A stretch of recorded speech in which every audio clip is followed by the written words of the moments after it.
Começa a preparação das urnas eletrônicas que serão usadas no segundo turno da eleição no próximo dia 30 de outubro. O presidente da Câmara de Vereadores de Gravatá é feito refém junto com a família e bandidos trocam tiros com a polícia. Levantamento da Secretaria de Defesa Social aponta que em Pernambuco as principais vítimas de estupro são adolescentes de 12 a 17 anos. O sofrimento de quem precisa de água em casa, mas vê ela sendo desperdiçada no meio da rua. O trabalho em conjunto de mulheres que montaram uma horta popular em Olinda para ajudar famílias que estão sem ter o que colocar na mesa.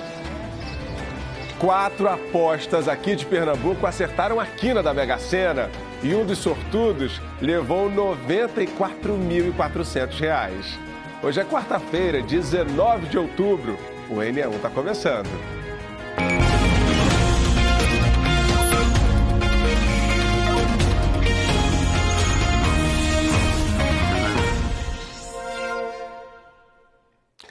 Olá, bom dia. Bem-vindo, bem-vinda. Agora, 11 horas e 47 minutos.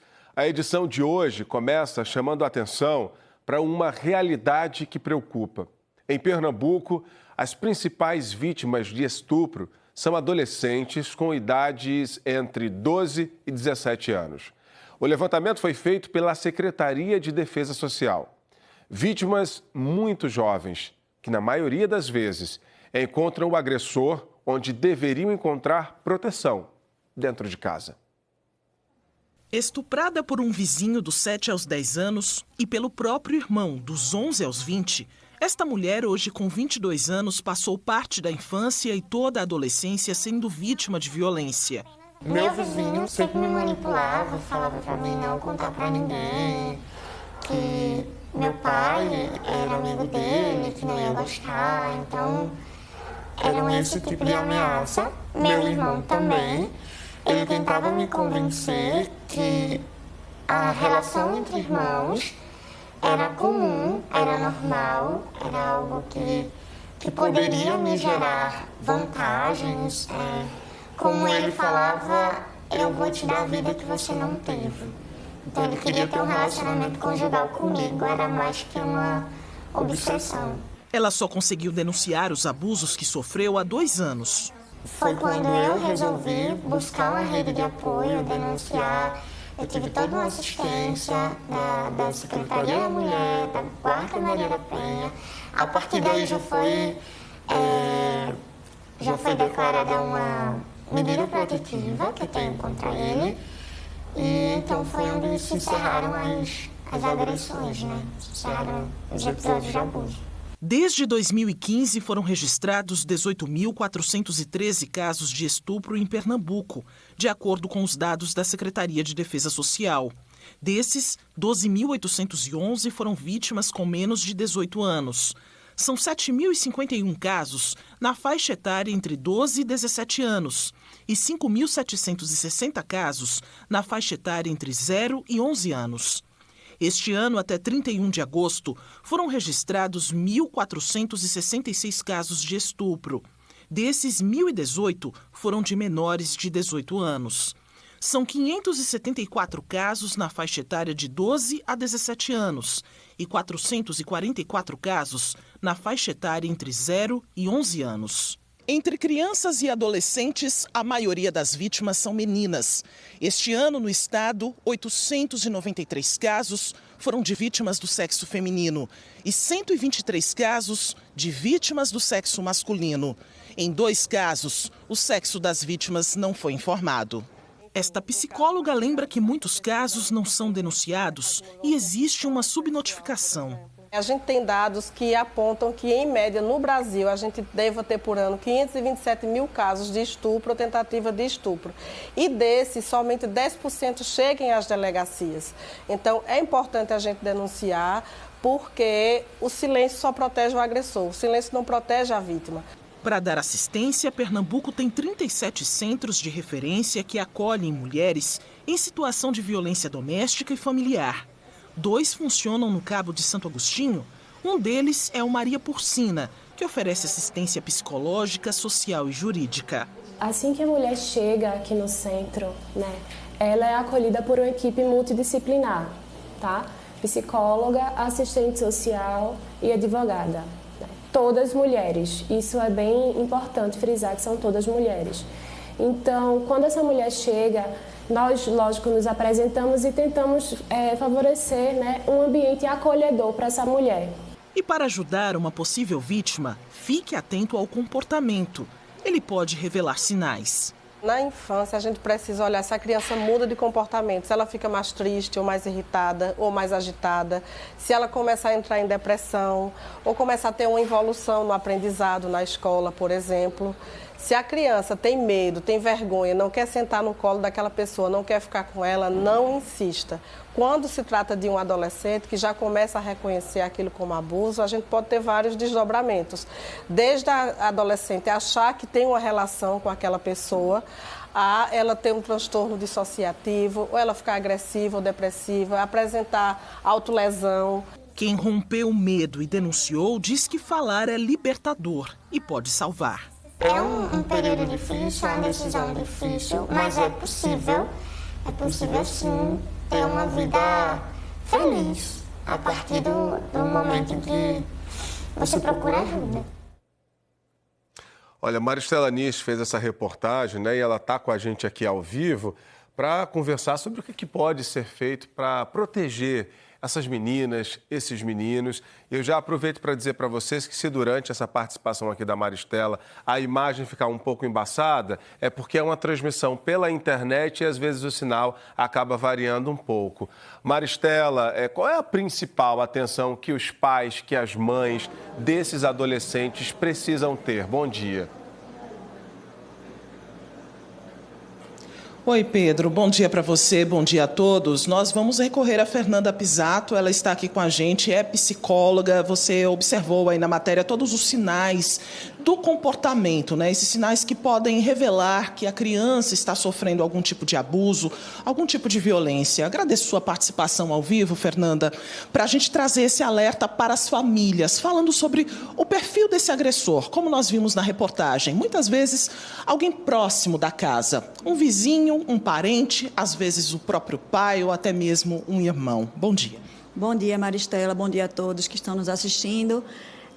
Você fez uma pergunta bem importante, né? Que é que sinais, né, a gente percebe nesse agressor, né, nesse possível agressor.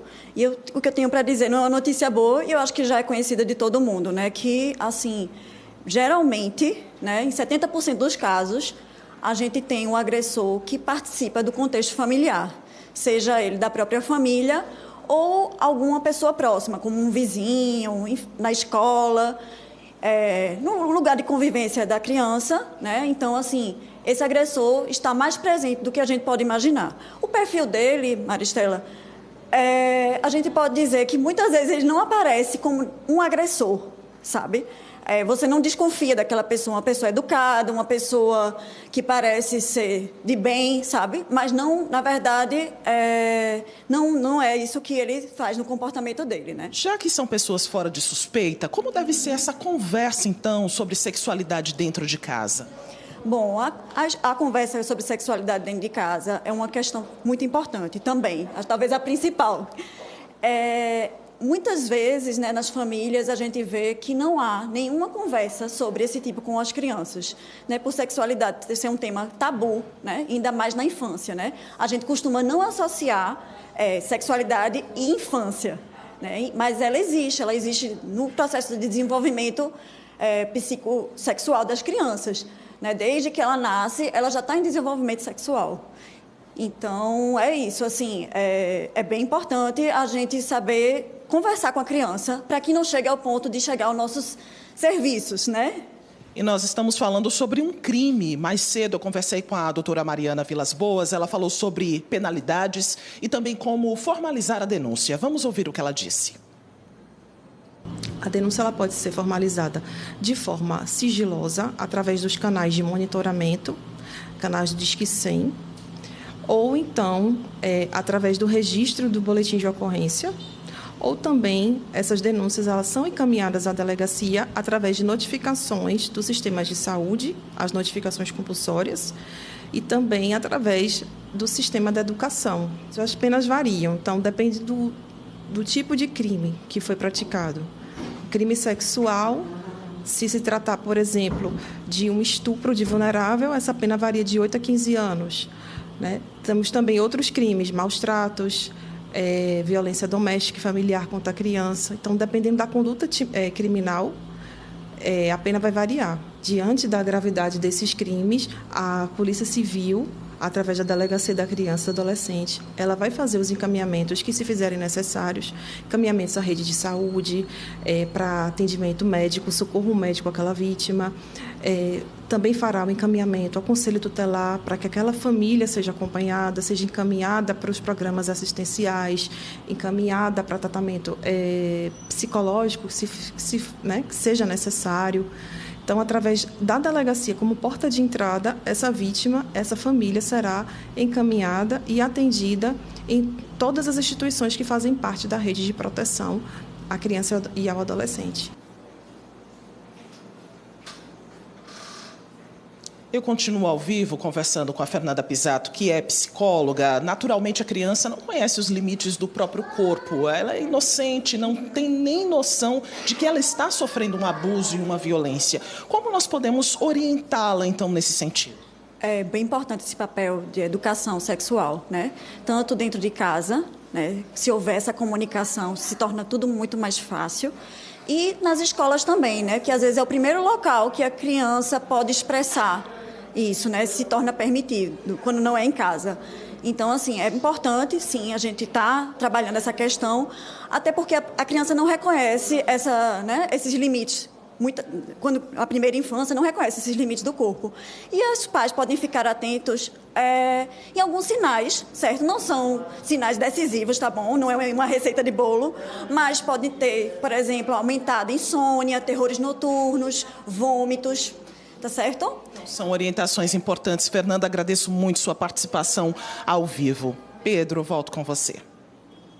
A gente vai mudar de assunto agora, né? Para te dizer, hoje, 19 de outubro, a gente já está chegando no verão. O período das chuvas passou, mas tem muitas famílias que continuam presas naquele último fim de semana do mês de maio, em que mais de 100 pessoas morreram na região metropolitana por causa de alagamentos, deslizamento de barreiras. Nós recebemos um vídeo impressionante dos moradores da rua Engenho Célio de Carli. Essa rua aqui, olha, que fica no bairro de Dois Unidos, no Recife. Por lá parece que a tragédia aconteceu ontem. Desde o final de maio, dia 29 e 30 de maio, daquelas chuvas que tiveram no Recife, que caiu, foi demolida aqui, essa barreira caiu. E desde então, 4 meses que nós estamos aqui abandonados. A casa continua desse jeito, pendurada, com a estrutura toda comprometida. Todos os escombros continuam na barreira, nada foi feito. Minha casa está aqui desse lado, destruída, que a gente não pode consertar, por conta que o poder público não faz nada. Quase 5 meses depois, a rua continua com o mesmo cenário de destruição, né? E aí vem o medo dos moradores, a tristeza, a perda, dor. O Matheus Sampaio está ao vivo com os moradores, vai conversar com a gente agora. Matheus, a imagem é impressionante. Desses 5 meses, alguém da prefeitura foi aí, pelo menos para poder olhar e conversou com os moradores? Porque a gente não está vendo plástico aí na barreira, a gente não está vendo ninguém trabalhando no momento. Oi, Pedro. A gente está na rua Engenheiro Célio de Carli, em Dois Unidos, na zona norte do Recife. E por aqui existem informações de que a prefeitura veio, tirou uma parte do entulho, do barro, mas mesmo assim você imagina, quase 5 meses e todos os dias as pessoas que permanecem no local passando e vendo a mesma coisa e lembrando dos momentos tristes que viveram durante o inverno. Esse vídeo que você mostrou pouco antes de nós começarmos a conversar agora foi dessa casa aqui, ó. Augusto César vai mostrar que é a casa onde Liliane mora, Liliane Hipólito.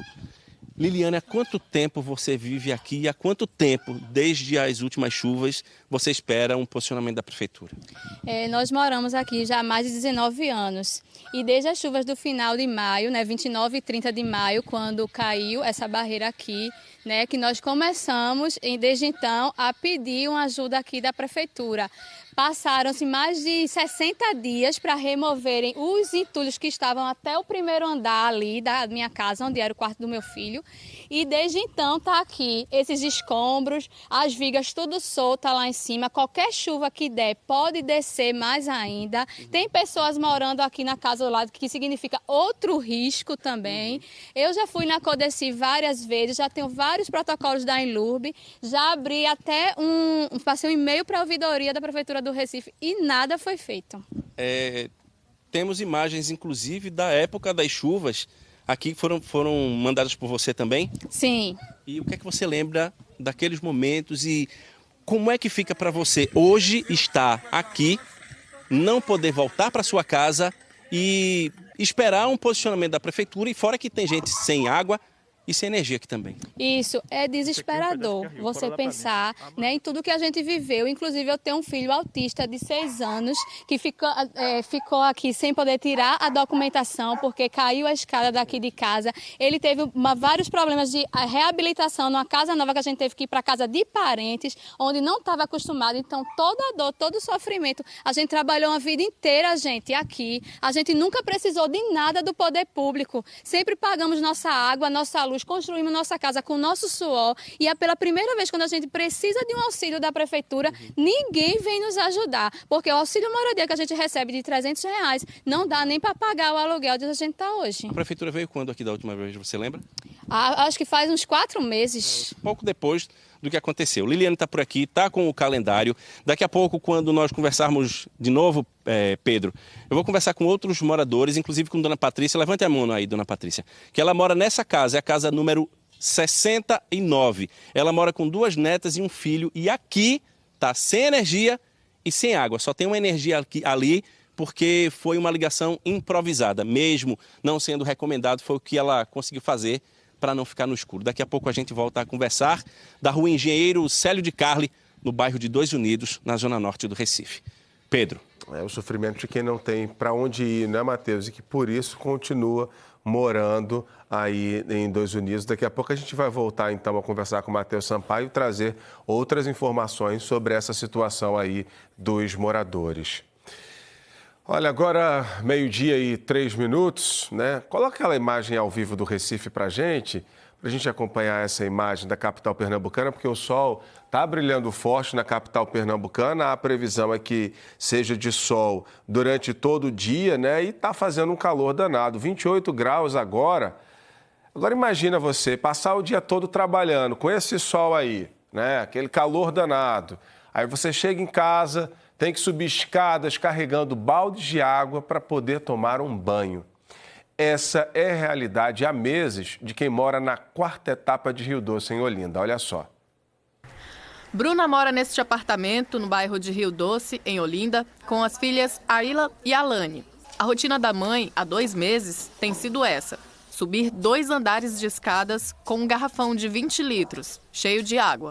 Pela manhã eu carrego 6 botijões de água e no final da tarde para poder dar banho nas crianças e fazer janta. A água da Compesa não chega todos os dias e quando vem, não tem força o suficiente para chegar até a torneira, nem no chuveiro. No banheiro, um outro garrafão de água e um balde são usados para tomar banho. Não tem o que fazer, né? Infelizmente a gente precisa, né? Tem que carregar. É pesado, mas tem que encher, senão não tomar banho não faz nada. Bruna e dezenas de moradores do prédio, que fica na Rua da Amora, na 4ª etapa de Rio Doce, passam por esse problema. Os moradores sabem que a água chegou quando ela começa a surgir do chão. A água minando indica vários problemas: desperdício de água por conta do vazamento e risco do chão ceder, porque com a umidade o asfalto está comprometido. A falta de água dificulta atividades simples do dia a dia, como lavar roupa. Eu mesmo estou lavando roupa na casa do meu irmão, porque não tem água. Não tem água. Quando tem que lavar roupa, junta tudo e vai para lá. Ele mora onde? Tem que ir Ele mora lá embaixo. Não, a gente dá para ir andando. Ele mora no prédio lá embaixo, no começo da rua. Você está fazendo isso quantas vezes por semana? umas 2, 3 vezes na semana. Até banho eu vou tomar lá, porque tem hora que aí carregar também é cansativo. Como a água que chega na caixa d'água não vai até a torneira, o jeito é carregar no balde. Todo dia é isso. Todo dia a gente já pensa carregar água, todo mundo. E a gente tem bastante idoso. Tem uma do segundo andar que tem 90 anos, a filha tem 64. Tem um do terceiro andar também, tudo idoso. Não tem condição não de descer não. Tem gente que compra água mineral para tomar banho e fazer comida, que não consegue. De acordo com os moradores, várias ligações foram feitas para a Compesa. Os protocolos são inúmeros, mas até agora, nenhum sinal de que o problema vai ser resolvido. Eu já solicitei também, já liguei 2 vezes, já me passaram o protocolo e fico informando que vai vir fazer o conserto, não vem, certo? Eles vieram antes da eleição, filmaram, foram embora. Já vieram umas 3 vezes aqui também, já filmaram e vão embora e não voltam. Eu já solicitei uma colega minha que trabalha também na Compesa, ela já solicitou o caminhão-pipa também, a gente não conseguiu. Eles ficam sempre na espera. É porque vocês não querem a gravação, né, Tânia? Vocês querem água na torneira, né? E tá certa. Tem que reclamar mesmo, por isso que o NE1 foi lá, foi conversar com os moradores e a gente procurou logo a Compesa para poder entender por que não chega a água enquanto ela está sendo desperdiçada assim na porta da casa dos moradores, no meio da rua. A Compesa explicou que o bairro de Rio Doce, em Olinda, está com abastecimento comprometido por causa dos furtos de cabos elétricos e equipamentos nas estações elevatórias, que são responsáveis pela distribuição de água na localidade.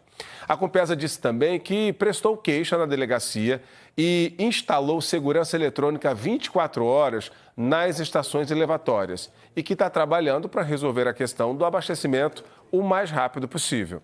A Compesa completou dizendo que os moradores da rua Amora podem solicitar o carro-pipa por esse número, 0800 081 0195. O número está aparecendo aqui na tela para você. Olha aqui o número, vou repetir, 0800 081 0195.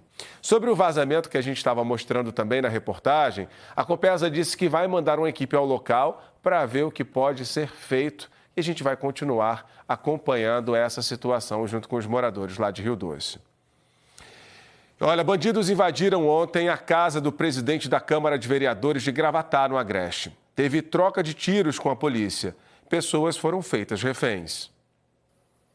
O morador filmou o momento da troca de tiros. Olha. Um carro e uma moto que passavam na hora dão ré para fugir do tiroteio. Neste outro vídeo, os motociclistas pararam com medo dos tiros. Aqui, ó, a bala comendo.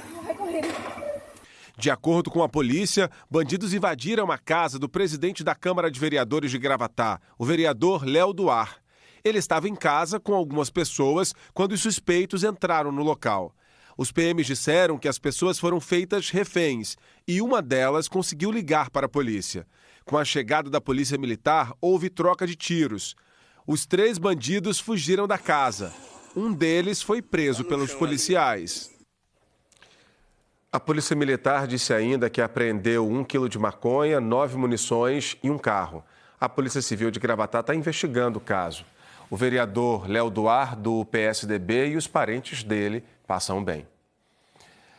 Agora a gente fala das eleições. As urnas eletrônicas que serão usadas no segundo turno, próximo dia 30 de outubro, começaram a ser preparadas hoje pelo TRE. Bruno Fontes está acompanhando desde cedo essa preparação e vai conversar com a gente, né? Ele está aqui agora. Bruno, a gente já está vendo um monte de caixa de urna aí. Quando é que essas urnas vão ser encaminhadas para os municípios pernambucanos? Boa tarde. Oi, Pedro. Boa tarde para você, boa tarde para todo mundo. Eu queria exatamente mostrar isso, que esse monte de caixas aqui, todas essas já estão preparadas. Foram preparadas hoje, já tem quase 800 caixas com essas urnas aqui. Quando elas começam a ser distribuídas? No dia 28, na próxima sexta-feira. Vão ser preparadas até o dia 26, que é quarta-feira. Só para você ter uma ideia, são 7 milhões de eleitores aqui em Pernambuco. A gente é o 7º colégio eleitoral. E são mais de 24 mil urnas espalhadas pelo estado. Nesse polo que eu estou, que é o Polo 1, no bairro do Bongi, ele é o maior. São preparadas aqui 5.600 urnas. Então a previsão é que todas estejam preparadas até o dia 26. Eu vou passar para cá, tem umas imagens que nós fizemos dos técnicos trabalhando desde cedo. Eles começaram às 8 e a remessa daqui até agora, esse horário, já eles acabaram no dia de hoje. George Maciel é o secretário de Tecnologia e Informação. George, por que essas urnas, por exemplo, elas não podem ser hackeadas? Hoje vocês tiraram uma mídia que é justamente para fazer essa reconfiguração.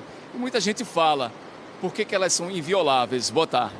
Pelo motivo bem simples que o eleitor vai entender tranquilamente. Essas urnas não têm Bluetooth, essas urnas não têm Wi-Fi, elas não têm conexão à rede, não têm a conexão à rede celular, nada disso. Essas urnas são o que a gente chama stand-alone. A gente só consegue preparar utilizando pendrives, as mídias que a gente diz que são mídias específicas, são mídias criptografadas e depois disso essas urnas são lacradas. Obviamente que se alguém tentar acessar elas estão bloqueadas, elas só são programadas para só funcionar no dia da eleição e todas elas são lacradas, ficam sob nossa guarda até o ponto em que a gente transmite, faz o transporte dessas urnas para os locais de votação. Mas o eleitor pode ficar tranquilo que a gente garante essa segurança já há 26 anos e somos reconhecidos como sendo a justiça eleitoral informatizada mais moderna do planeta.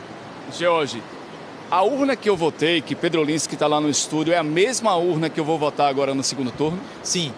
As urnas são as mesmas, elas mantêm os dados de primeiro turno para fins de auditoria, elas retornaram agora, estão retornando para a bancada para a gente fazer a preparação do segundo turno, deixando apenas aqueles candidatos que serão votados no segundo turno. E aí depois a gente guarda de novo essas urnas e elas mantêm dados de primeiro e de segundo turno e a gente só faz manutenção, só apaga esses dados depois do trânsito em julgado da eleição. Só para a gente terminar bem rápido, que é uma questão importante, em relação a Fernando Noronha, que tem a proibição dos aviões a jato, como é que vai ser esse transporte? O tribunal já se antecipou, elas foram as primeiras urnas para irem para a bancada hoje, a gente já preparou essas urnas, elas estão ali ao fundo, já para poder a gente transportar para o porto do Recife, agora à tarde, e elas vão de navio para Fernando Noronha, para as nossas instalações na ilha. A gente agradece a George Maciel, que é o secretário de Tecnologia e Informação do TRE. Essas urnas que ele falou de Fernando Noronha estão ali, Pedro.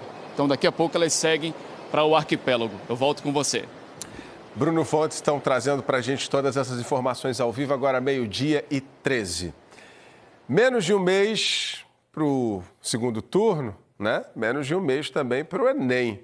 Os estudantes estão naquele momento de revisão para os assuntos, para essa prova que é tão esperada, né? E nessa reta final, bate medo, insegurança, ansiedade. O Enem foi conversar com os estudantes e pegar dicas junto com os professores. A Lília Oliveira, ela está na Escola Estadual Pompeia Campos, no bairro da Macaxeira. Oi, Lília, boa tarde. Como é que esse pessoal está segurando a ansiedade, hein? E a Pompeia Campos é um EREM, né? Uma escola de referência em ensino médio. Isso mesmo, Pedro. Boa tarde para você e para todo mundo que está assistindo. A gente juntou um grupo de alunos aqui que são do terceiro ano e todo mundo já muito ansioso para fazer a prova do Enem. Muitos deles vão fazer pela primeira vez, mas o Natan, que está aqui do meu lado, já fez uma vez para treinar, né, Natan? Então, conta um pouquinho para o pessoal. Quais são as suas estratégias de estudo agora para conseguir tirar uma nota legal no Enem? Boa tarde. Boa tarde. Antes desse período agora, perto do Enem, eu estava me preparando, estudando questões, matérias e tal. E agora, quando está se aproximando mais do Enem, estou pegando provas antigas e revisando. E isso está me ajudando muito e tal, a perceber erros que eu tinha em questão da matéria e tal, e está me ajudando muito. E Luna, e você? Aqui a gente tem, é uma escola integral, o dia inteiro. Vocês têm uma rotina muito puxada de estudos, né? Como que está sendo para você? Qual a sua rotina? Acaba sendo muito pesada a rotina do integral, mas é sempre bom eu estar me conectando em outras coisas na escola para se distrair, por exemplo, em eventos para decorar, ou mesmo na banda como eu tô para cantar, ou em alguns aulões que acabam entrando no clima, por exemplo, agora que a gente teve o Halloween, a gente podia se fantasiar e é isso. Luna, obrigada. E Luna que quer fazer arquitetura, né? E faz a decoração aqui nos eventos, já se preparando para a futura profissão dela. E a Sara vai contar um pouquinho pra gente o que ela faz para relaxar também, porque não é só estudar o tempo inteiro, né, Sara? Então, boa tarde, pessoal. Então, a gente, para relaxar, pelo menos eu gosto bastante de caminhar, mas também escutar músicas, descansar um pouquinho, porque um bom descanso a gente consegue aprender mais. E é isso, pessoal. Arrasou. Pessoal, a Aline também não fez o Enem, vai ser a primeira vez, né, Aline? Tá muito ansiosa. O que você faz para relaxar e como que tá a tua rotina de estudo? Bom, a minha rotina de estudo é principalmente pegar o que eu ainda sinto dificuldade, revisar e tentar de alguma forma colocar como uma mais facilidade para mim, para aprender. E para me distrair, eu procuro mais ler livros que saem desse foco acadêmico, que podem te levar também a outro lugar, a espairecer mais e ouvir música. Passar tempo com os amigos também ajuda demais. Beleza. Eduarda já fez o Enem, né, Eduarda? Qual dica você daria para quem, assim como você agora, está no terceiro e vai fazer o Enem? Então, a organização é o principal, mas você tem que ter uma base no que você quer. É identificar os seus... Ai, meu Deus. Identificar onde você tem uma dificuldade e focar naquilo é importante. E também praticar simulados também. Show. Entender como você aprende também, né? Se você aprende melhor lendo, assistindo. Gente, muito obrigada pela participação. Pedro, o Enem é em novembro, né? A gente continua acompanhando. Volto contigo.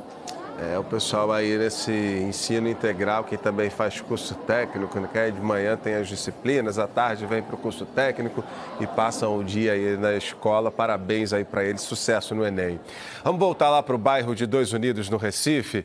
O Matheus Sampaio continua com os moradores, né? E o Matheus, a gente fica aqui se perguntando quando é, né, que a rua Engenheiro Clécio de Carli, ela vai passar por uma revitalização para que os moradores finalmente possam voltar a uma vida normal por aí.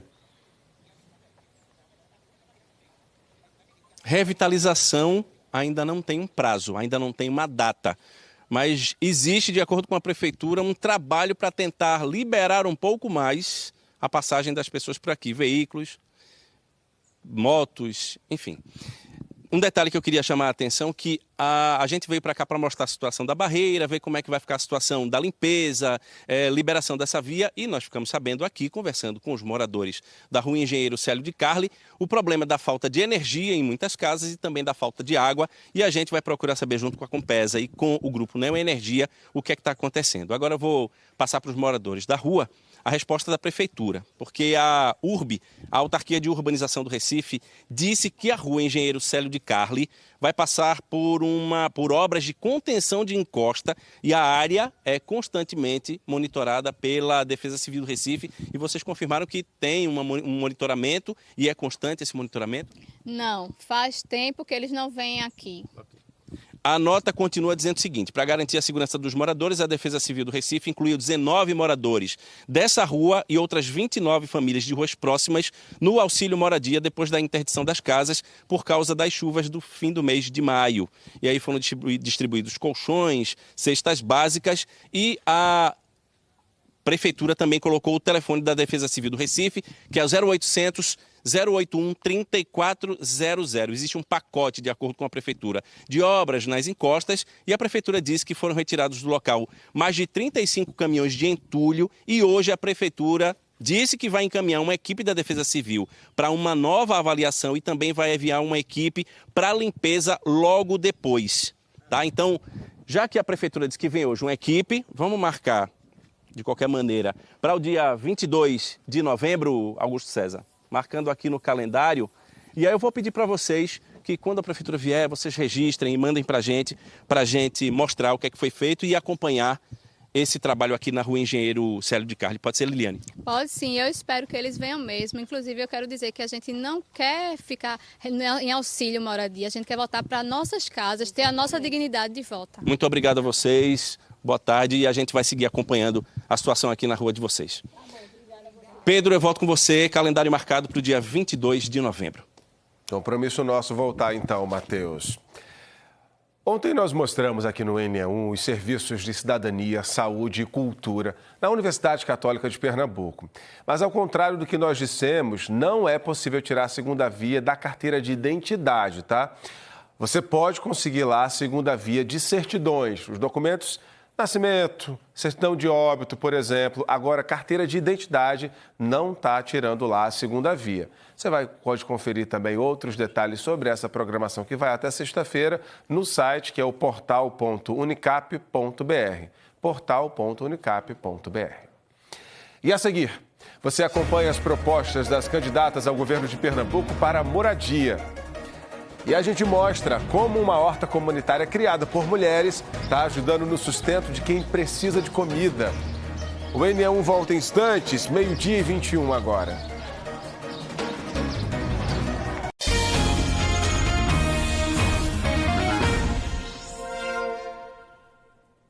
O N1 de volta para falar sobre as eleições. Na semana passada, você acompanhou aqui entrevistas com as duas candidatas ao governo de Pernambuco sobre temas que interessam a toda a população. A gente continua exibindo essas entrevistas. Hoje, o tema é moradia. Vamos acompanhar as propostas da candidata Marília Reis, do Solidariedade. Nós vamos ter o Minha Casa Minha Vida Pernambuco.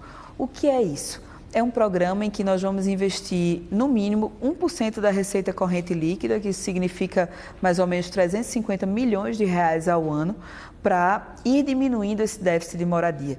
E o que nós queremos é uma política de Estado, que vai muito além de uma política que muda de acordo com o governo. E também vamos ter parcerias com os municípios para a construção de habitações populares e vamos ter essa parceria junto com municípios e junto com a União, com a Caixa Econômica Federal.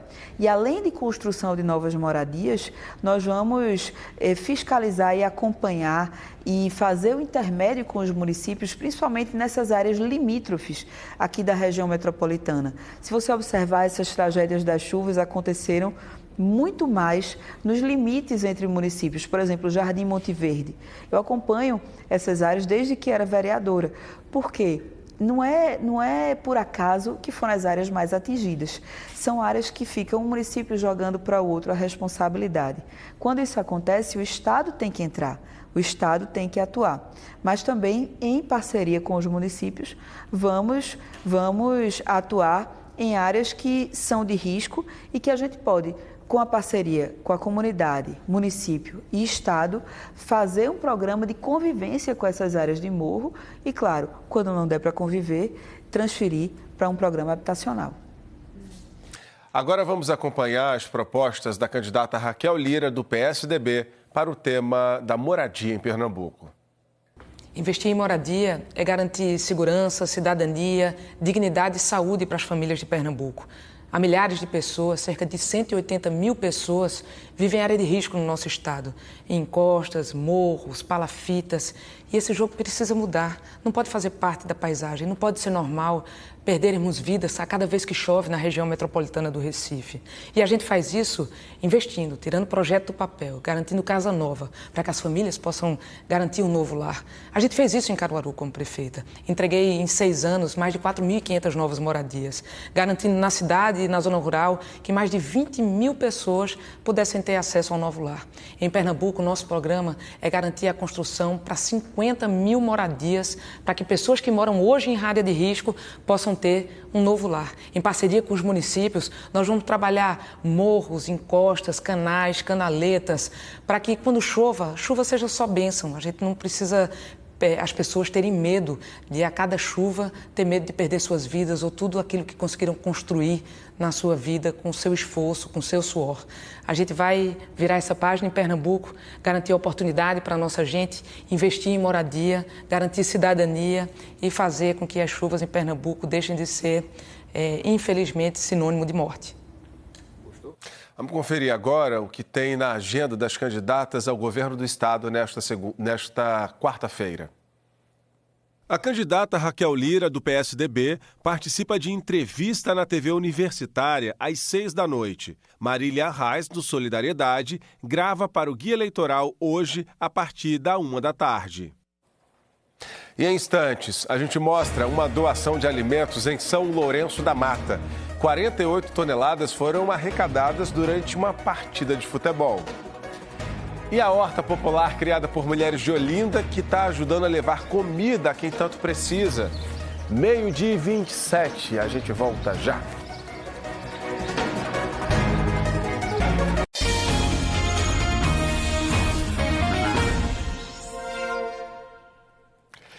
Estamos de volta com o NE1 para contar que 4 pernambucanos acertaram a quina da Mega Sena. E esse é um dos assuntos que você encontra no nosso portal, o G1 Pernambuco.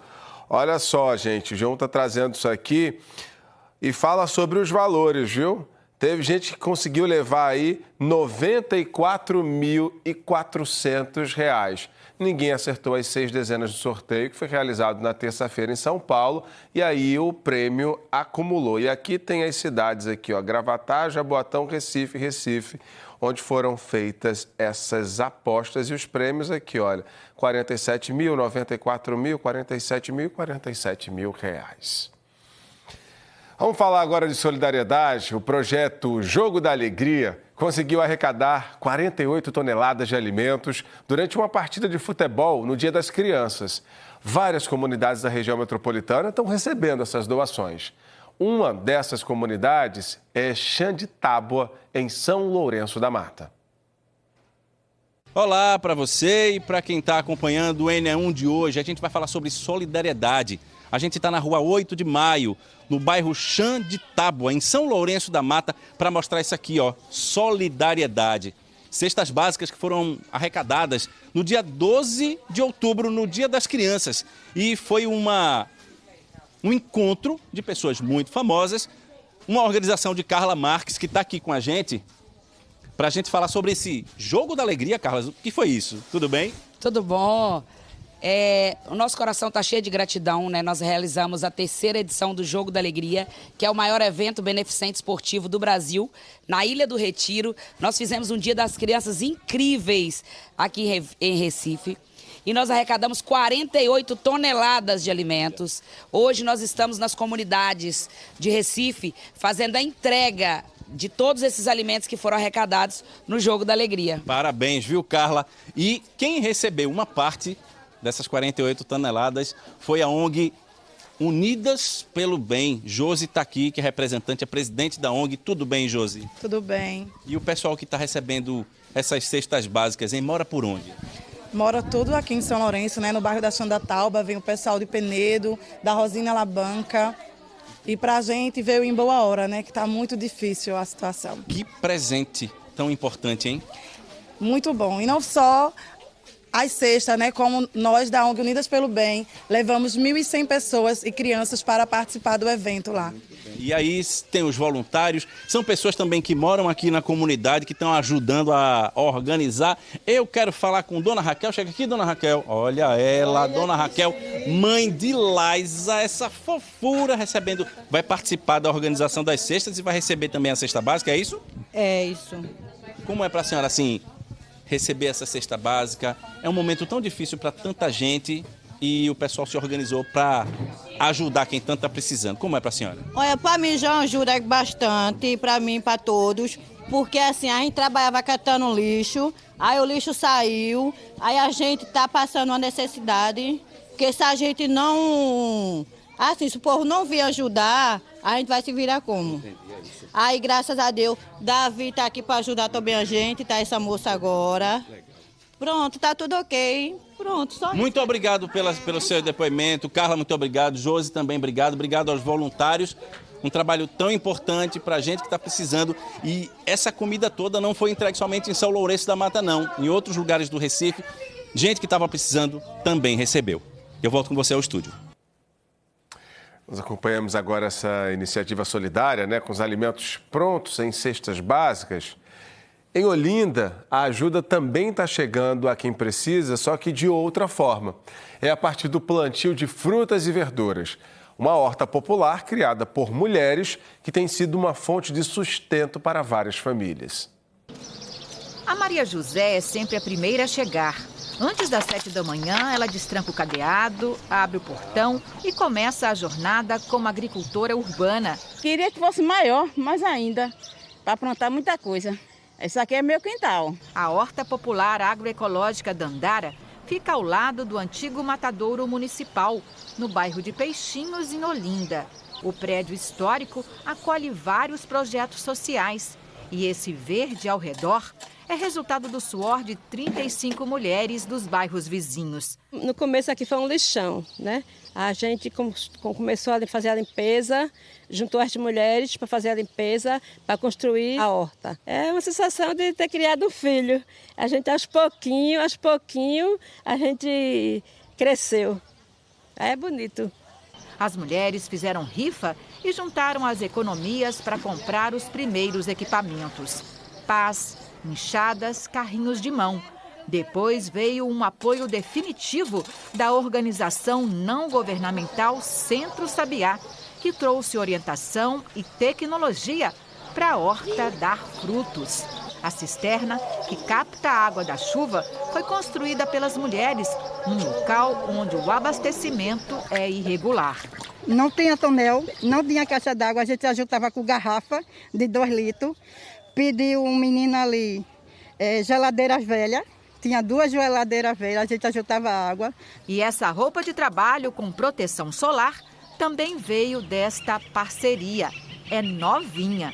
Eu pensava que não existia choro de alegria e hoje existe choro de alegria. Hoje a gente colhe o alimento aqui, não é muito ainda, que falta muita coisa, mas quando tem. E o resultado dá gosto de ver. Mais de 40 variedades de frutas, legumes, verduras, temperos, alimentos que as mulheres produzem com as próprias mãos. Tudo sem agrotóxico, da melhor qualidade. A gente segue os princípios da agroecologia, com a diversidade de espécies, com tudo misturado, né, e produzindo ao mesmo tempo. Numa perspectiva também de melhorar a qualidade desse solo, porque era um solo que tinha muito lixo, muito entulho. De domingo a domingo, elas se revezam para cuidar dos canteiros feitos com garrafas PET. O Clayton é o único agricultor entre as mulheres. Ele veio para ajudar a mãe e ficou. É uma grande terapia para mim, ocupacional. Eu gosto de vir para cá porque tem aprendizados. Amo a agricultura. E pensar que esse terreno de 600 metros quadrados era cheio de mato, de lixo e de abandono. A horta surgiu nos tempos mais difíceis da pandemia, quando boa parte dessas mulheres perdeu o emprego. Aqui, nesse trabalho coletivo, elas encontraram uma alternativa para ocupar o tempo e, mais do que isso, uma maneira para ajudar a matar a fome de famílias da periferia. Dona Cleide era trabalhadora doméstica, está desempregada. Aqui na horta, ela sempre tem o que colher. Essa horta é uma maravilha. O que você leva daqui? Eu levo berinjela, hortelã, capim-santo, um monte de coisa. O que a gente colhe aqui, a gente leva para casa e distribui com as famílias, com os vizinhos, distribui aqui com as pessoas que trabalham aqui e é muito bom. A ideia se multiplica nos quintais das novas agricultoras. A Jaqueline cultiva uma horta no canteiro estreito no fundo de casa. Se falta espaço, ela aproveita as paredes. Muito orgulhosa eu fico, né? Porque é muito bom, né? Que cada um de nós aqui que mora aqui nessa comunidade, né? Tiver uma hortinha na sua casa, né? É muito bom, porque daí você já bota já para dentro de casa, para alimento, né? Da família. É trabalho de formiguinha, de persistência. E aos poucos, essas mulheres da periferia conseguem mostrar que o esforço de todas é adubo dos bons, que faz crescer a esperança. O N1 volta amanhã. Você pode rever e compartilhar as reportagens a qualquer hora. É só acessar o Globoplay. Uma ótima tarde para você. E agora com o Globo Esporte e o Thiago Medeiros. Tchau.